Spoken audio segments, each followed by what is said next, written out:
آج میں آپ سے کچھ تجرباتی باتیں شیئر کرنا چاہتا ہوں۔ میں نے دیکھا ہے جو بچے افلاس زدہ گھروں میں پیدا ہوئے، محنت کی، بچپن جن کا بہت تلخ تھا، بہت سخت تھا، بھوک تھی، پیاس تھی، محرومیاں تھیں، تو ان لوگوں نے بچپن میں محنت کی، کوشش کی، کٹھن حالات سے نبرد آزما رہے، تو ان لوگوں کی زندگی میں آسانیاں پیدا ہو گئی۔ اور جن بچوں کی بچپن میں آسانیاں ملیں، آسائشیں ملیں، ہر چیز میسر رہی، محرومیوں کا منہ نہیں دیکھا، تو وہ جب جوانی میں آئے تو ان کے لیے دشواری پیدا ہو گئی۔ میرے خیال میں یہ بھی حکمت عملی ہے، یہ بھی فطرت کا قانون ہے، یہ بھی قدرت کا ایک فیصلہ ہے کہ جو محنت کرتے ہیں انہیں آسانی ملتی ہے، اور جو آسائش تلاش کرتے ہیں انہیں پھر پریشانی ملتی ہے۔ میں نے بہت سے بچوں کو دیکھا ہے جو بچپن جن کا بہت سخت تھا، بہت تلخ تھا، غربت میں گزرا، لیکن ان کی جوانی بڑی آسانی میں گزر رہی ہے۔ اور اس طرح ہم آ جاتے ہیں، وقوع ہوا ہے کھاریاں میں۔ وہ لوگ جو ہی ہے نہ شی ہے، وہ تھانے میں گھسے، اور وہاں سے میں دیکھ رہا تھا کہ کانسٹیبلان کو مارتے ہوئے، پیٹتے ہوئے، گھسیٹتے ہوئے تھانے سے باہر لے آئے اور اپنے سامنے بٹھا رہے تھے۔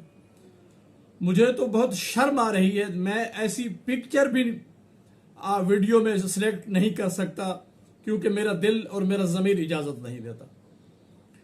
اور اس سے پہلے بہاول نگر کا واقعہ دیکھیں، اسی طرح کے واقع ہوتے رہے تو پھر آگے سبق ملتا ہے اگلے والے لوگوں کو۔ بہاول نگر میں واقعہ ہوا تو یہ کھاریاں میں ہو گیا، اور آگے کیا ہوتا ہے یہ خدا بہتر جانتا ہے۔ اچھا، یہ واقعات کیوں ہوتے ہیں؟ جو میری دسترس میں بات ہے، جو میرا تجربہ مشاہدہ بتاتا ہے، وہ یہ ہے کہ ظلم جب حد سے بڑھتا ہے تو مٹ جاتا ہے۔ یہ جو اداروں کی تنزلی ہے نا، اس میں بھی اداروں کا اپنا کردار ہے، ان لوگوں کا اپنا وہ ظلم پہ مبنی کردار ہے جو یہ کرتے رہے ہیں، جو یہ ناجائز کرتے رہے ہیں، جو ناجائز FIRیں دیتے ہیں، جو لوگوں کو ذلیل کرتے ہیں، یہ اس کا خمیازہ ہے۔ اب آخر ایک لمٹ ہوتی ہے، معاشرہ ایک حد تک تو ہر چیز کو برداشت کر لیتا ہے، جب وہ لمٹ سے بڑھ جائے تو کوئی برداشت نہیں کر سکتا، پھر اس کے رد عمل آنا شروع ہو جاتا ہے۔ اس میں کچھ ریاست کے اداروں کا بھی عمل دخل ہوتا ہے، کچھ داخلی مسائل بھی ہوتے ہیں، کچھ ہمارے کردار بھی ہوتے ہیں، زیادہ تر ہمارے کردار ہوتے ہیں، کردار کی وجہ سے یہ سب ہوتا ہے۔ اگر انیسٹ ہوں، ادارے سچے ہوں، تحقیق و تفتیش حق پر مبنی ہو، تو کسی کی جرت نہیں ہے کہ کوئی ایسا عمل دکھائے، کوئی ایسا کام کرے کہ تھانے کی عمارت میں گھس کر ملازمین کو پکڑا جائے، گھسیٹا جائے۔ کیوں؟ یہ ہمیں سوچنا ہوگا۔ یہ ادارے کے مورال کی بات ہے، یہ ادارے کے مستقبل کی بات ہے۔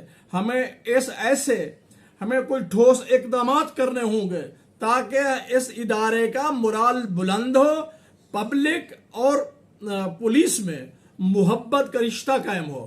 وہ محبت کا رشتہ کس طرح قائم ہوگا؟